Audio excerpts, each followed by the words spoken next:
mga lalaki, kaya rin nating mga babae. Kasi naman ang mga Pinay, walang pagsubok na inuurungan.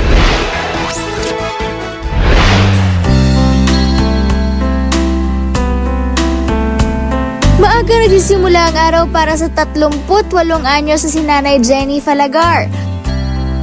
Pagbangon pa lang ay ginagampanan na niya ang mga responsibilidad bilang ilaw ng tahanan. Inihahanda ang mga gamit ng kanyang 2 sa 4 na anak na pumapasok sa eskwela. Sinisigurado na nakakain na sila bago siya sumabak sa isang mahabang araw ng pagtatrabaho.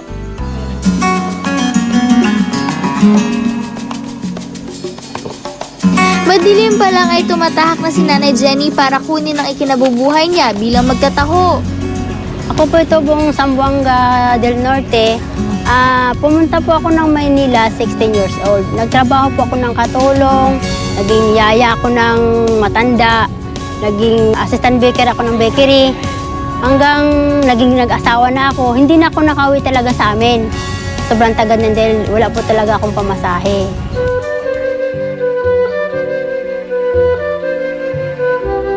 18 taong gulang si Nanay Jenny na makilala ang kanya naging asawa na isa rin magtataho.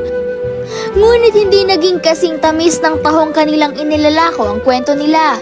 Namatay po yung asawa ko, nagbigti po kasi siya. Kasi mas madalas siya noong pang binata siya, mas problema talaga niya magulang niya. Kasi lahat po ng kapatid niya sa kanya po umaasa kasi siya lang po yung masipag. Simula noon, mag-isa nang itinataguyod ni Nanay Jenny ang mga anak niya.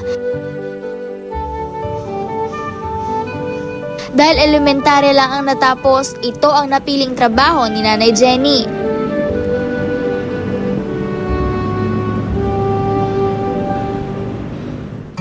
Kasabay ng pagbubukang liwayway ang pagraratsada niya, pasan-pasan ang kanyang paninda. Dito sa isang park sa Quezon City, umiikot si Nanay Jenny para maglako. Sa ilalim ng matinding tirik ng araw, tuloy lang si Nanay Jenny sa paglilibot.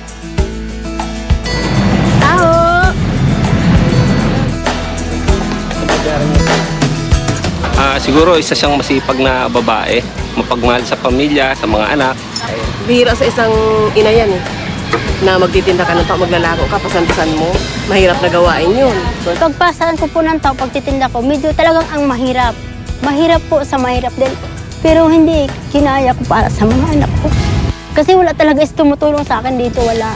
Yan sabi ko, hindi hanggat kaya ko na magtatrabaho ako, magtatawa ako. Maaga na raw ang 11:00 para masimot ang kanyang tindang taho. Sa araw-araw, katulad yan, ang nabinta ko siguro sa taho ngayon nasa 700 o higit pa, siguro 7 o 8, ganun lang. Ingreso niya nasa 300 may get. O di magkano na lang po yung tira. Pamasahe ko pa 100, papunta babalikan 100 na po yun eh. Wala nang matira, pambigas na lang po talaga at saka magtitira ka talaga ng pamasahe mo para bukas. Kaya para magkaroon ng dagdag na kita, si Nanay Jenny dumidiskarte pa sa trabaho madalas din ginagawa ng kalalakihan, ang pagtitinda ng ice cream. Pag maganda ang benta ay nakakapag-uwi raw siya ng 300 na kanya namang inilalaan para sa pag-aaral ng mga anak.